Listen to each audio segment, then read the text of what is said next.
So sa last video ko regarding the Maya Credit application, na-share ko po sa inyo doon na nag-apply nga po ako, nag-attempt ako mag-apply dyan sa Maya Credit application nga kasi nag-info sila sa akin, nag-text sila sa akin, nag-notify sila na pwede daw ako mag-apply. So yun, ginawa ko siya, nag-apply ako. So nag-apply nga po ako right after naka-receive ng notification from Maya na pwede nga daw po ako mag-apply, and then try ko siya, and then ang result nga po, naka-hold tight lang siya. Wala siyang result. Ko alam kung approve ba tayo o hindi ba tayo ma-approve sa ganon, and then inulit ko siya ng inulit, ganun nga, naka-hold tight pa din. So this time nga po, it's been a week na. And then sa video nga po na ito, i-try ulit natin mag-apply dito sa Maya Credit application kasi patuloy naman siyang nagpapadala ng paanyaya, ng invitation na mag-apply nga daw. So try natin ulit. Baka ngayon, mag-work na siya. So open ko lang po itong Maya app ko or yung Maya account ko dito. So, login lang tayo. Then after that, punta tayo sa dashboard, of course. Sa may taas po, nakalagay si credit. Katabi po siya ni savings tsaka ni loan. So yan po yung i-click natin. Click po natin si credit. Ito po yung next step. So, i-click natin itong apply now.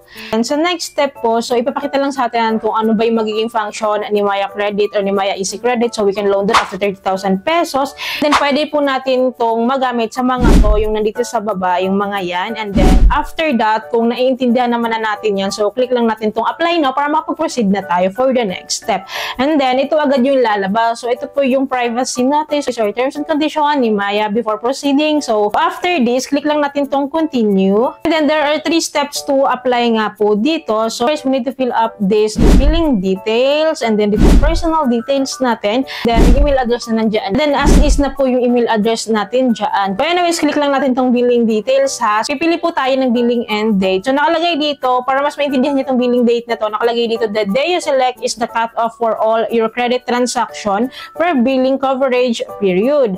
Your first due date will be 15 days after your billing end date. So, itong pinipili po nating date is billing end date po ito. So, select tayo ng dates dito. Siguro 15 day 15 na lang ako kasi para after 15 days katapusan yung due date ko. Ganun. Ganun po yung computation na kapag nakapili po tayo ng billing end date dito, let us say day 15 yung pinili ko. So, after 15 days, which is probably that is day 30, so magkakatapusan, yun yung due date natin kasi nakalagay dito. Your first due date will be 15 days after your billing end date. So, click lang natin tong set billing end date sa baba. Nakalagay dito, your billing end date is set to every 15th of the month. Once set, you won't be able to edit it later. So, ito na yon kapag kinonfirm natin. So, of course, okay na ako dito. Click lang natin itong confirm.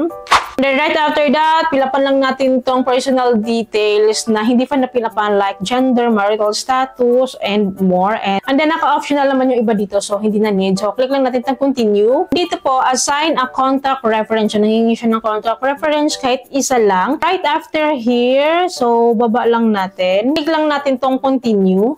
And then, dito sa step 3, last step po, so, i-confirm lang natin yung details or yung info po na input natin kanina sa step 1 at sa step 2. Review lang natin tong mga to kung tama siya, and then after that, click lang natin tong confirm. After that po, so ito na nga po si hold tight. So welcome to hold tight na naman tayo. Of course, try natin mag-antay ng mga ilang seconds kung may ganap ba dito or kung ganun pa rin ba siya tulad ng dati. Wait lang natin. So ayan!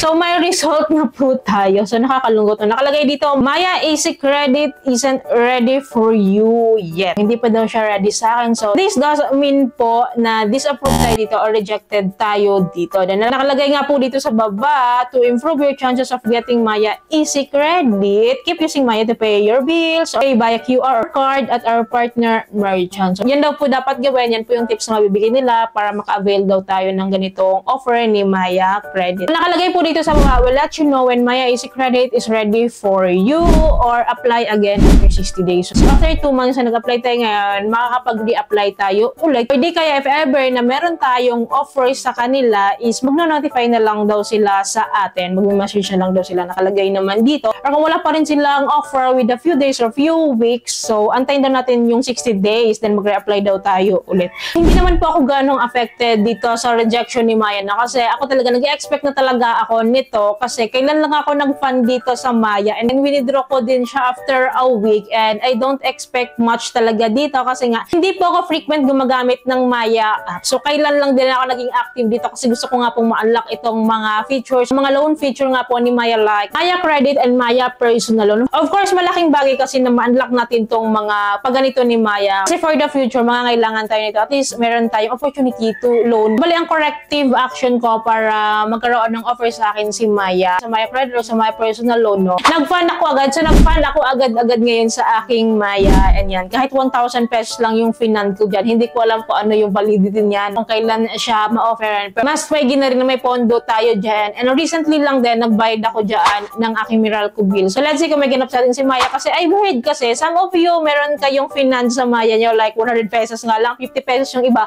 And then, agad-agad, meron offer sa inyo si Maya Credit. So, malay mo naman, ano, si Maya sumanib agad sa akin. So, kayo ba, anong ginawa niyong ritual dito para ma-operan kayo agad ng Maya Credit or Maya Personal Loan? So, pakishare naman sa comment section. Nagbabasa po ako yan para din aware yung iba nating viewers. And at the same time, natututo tayo dito kung paano ma-unlock itong mga Maya loans or Maya Credit, Personal Loan ni Maya. So, I believe naman sooner sasanib din siya sa akin. So, hindi pa talaga siya ready sa akin. Kasi hindi po talaga ako ganun ka-active dito sa Maya. And ngayon na ako medyo nagpa-fund dito. Naging active ako dito sa Maya. Kasi gusto ko nga po matry yung mga ganitong features po ni Maya. Kasi nga, if you know me, so mala Gcash talaga ako. Gcash fund po ako. And Gcash users po ako. Lahat ng paluhons ni Gcash po is meron ako niyan. And lagi ako nag-features ng mga Gcash videos. And kaya itong si Maya talaga is bago sa akin. And kaya nga po gusto ko rin siya ma-unlock para din ma-share ko sa inyo yung journey ko po dito. So, by the way, sino dito sa inyo yung katulad sa akin ngayon? Hanggang ngayon rejected pa rin. And parehas tayo ng application dito sa Maya Credit. You can comment down again below